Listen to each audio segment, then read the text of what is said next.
Uy, dumating na finally ang aking order. So, sobrang dami ninyo nag-request na i-review natin ang Tecno Camon 40 na base variant, yung kanang non-pro variant.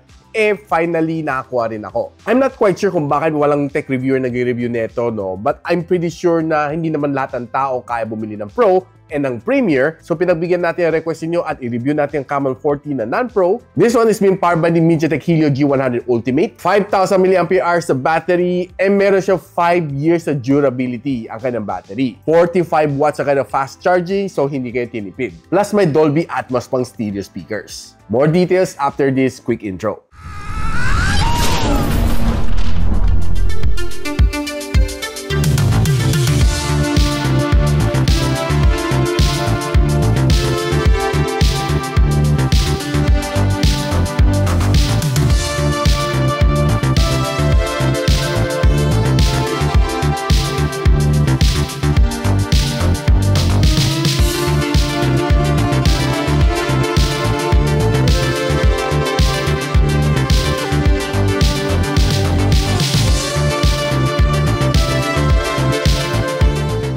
Now, ang base variant ng Tecno Camon 40 na may 8 gigs of RAM and 256 GB of storage is currently selling at 9,999. And kung early bird buyer ka, you'll be able to get this at 9,499. More details on the description box below kung saan siya pwede mabili. Now, one of the good things na gusto ko dito sa kanya is that manipis siya. Na-maintain niya nipis niya kanyang Pro variant, even that this is a non-Pro variant, and nandiyan pa rin kanyang flash snap button. Akala ko dahil non-Pro variant to, tinanggal niya na flash snap button, but at least, I would say na hindi ka tinipid kasi nandiyan pa rin ang flash snap button. It also maintained the same good design na kanyang Pro variant. Honestly, gustong-gusto ko tong umbok na dito sa kanyang camera bump. And masarap din ang kanyang feel dito sa likod, halos same din sa Pro variant. And another thing to like dito sa kanya is quite thin naman ang kanyang bezel for its price point, and it is symmetrical all throughout 4 sides nitong phone na ito. Overall, ang kanyang design, 8 out of 10. Now, this phone is being powered by the MediaTek Helio G100 Ultimate. And nung sinalo ko naman sa Antutu benchmark, not bad ang score na nakuha niya, halos 450,000 points dito sa Antutu benchmark. And ito, nakuha kong breakdown scores. 385 ka na loop score and 99% stability sa Wide Life Extreme. Ito score nakuha ko dito sa Geekbench sa kanyang CPU benchmark and sa kanyang GPU benchmark. Overall, multitasking niya is quite good naman sa akin, and I don't even have any problem dito sa phone na ito on a day-to-day basis. Kaya naman niya i-perform all of the multitasking na bigay ko sa kanya, pati editing ng video. Just not the heaviest video. Now, by the way, itong phone na ito is running iOS 15 inside Android version 15. And it also get 3 major Android updates. Now, one of the good things naman dito sa kanya is that malaki ka ng battery at 5,200 mAh, which is the same naman sa kanyang Pro variant. Medyo mas malit na ng konti ang kanyang Premier variant, which is 5,100 mAh. This one, having a 45 watts na fast charging, for me, it's quite good kasi matatapos mo charging mo in a little bit above 1 hour, pwedeng-pwede na yan para sa akin. And nung ginamit ko naman to as my main daily driver, kayang-kaya naman na magtagal ng 1 whole day, wala akong magiging problema. And nung sinala ko sa PC Mark na battery stress test, under 50% brightness and 60Hz screen refresh rate, 14 hours na screen on time. Ayos, di ba? Makunat. Now, one of the good things naman gusto ko rin dito sa kanya is that pag nag-charge ka, lalabas din itong kanyang Mala Dynamic Island.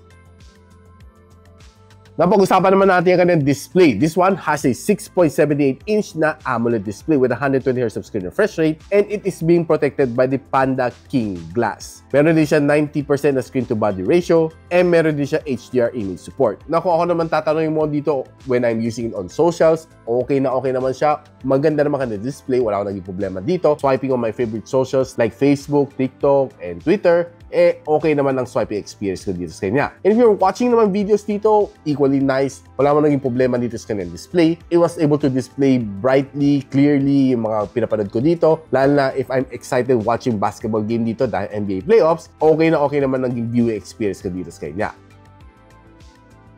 Pagdating naman sa sounds, this one has dual speaker. Isa dito sa ilalim and the other one is nandito sa ibabaw. Check lang natin kung gaano kalakas ang kaya na ibigay sa atin.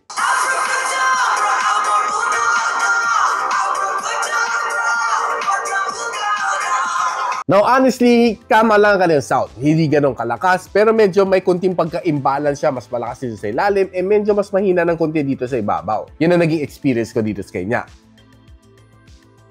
And I did play 3 games naman dito sa phone na ito, Call of Duty Mobile, Farlight 84, and Delta Force. Pagdating sa Call of Duty Mobile, okay naman ka ng experience. Sinagad ko naman kanyang graphical settings kung hanggang saan kaya nito. Halos na sa above medium graphical settings, okay naman naging experience ko dito sa kanya. Smooth naman ng gameplay, wala akong naging problema sa kanya, and mabilis naman kanyang touch response. Probably the only complaint ko lang dito sa kanya is parang medyo mahina kanyang sounds. Lalo na the one coming from the left kasi mas maliit ang mga speaker grills na dito. But nevertheless, pwede ka naman gumamit na yung favorite headphones or TWS just to give you a better experience. And pinakamainit na inabot ko after 30 minutes of gameplay is 37 degrees Celsius. Pagdating sa Farlight 84, wala kang maging problema din sa kanya. Nilagay ko siya sa medium graphical settings and it was able to give me a good gaming experience. Though pansin ko midway habang naglalaban ako, parang medyo may konting frame drops. Pero hindi naman may iwasan nun dahil this is a G100 Ultimate. Probably the only solution dito is even further lowering down yung kanyang graphical settings to give you a more smoother experience. After 30 minutes of gameplay, 38 degrees Celsius. Pagdating sa Delta Force, okay din ang naging experience ko dito sa kanya.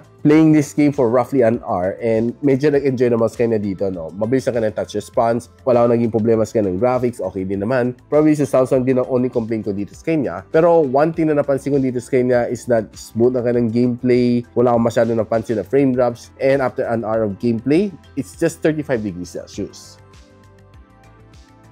Napag-usapan natin ang camera dito sa phone. It has a 50MP na main camera sensor with OIS, 8MP na ultra-wide lens, which can shoot you up to 2K and 30, and meron siyang 32MP na front-facing camera, which can also shoot you up to 2K and 30. So one of the thing na masasabi ko sa inyo guys na okay dito sa phone na ito is that hindi ka tinipid dahil nandito pa rin ka na flash snap button.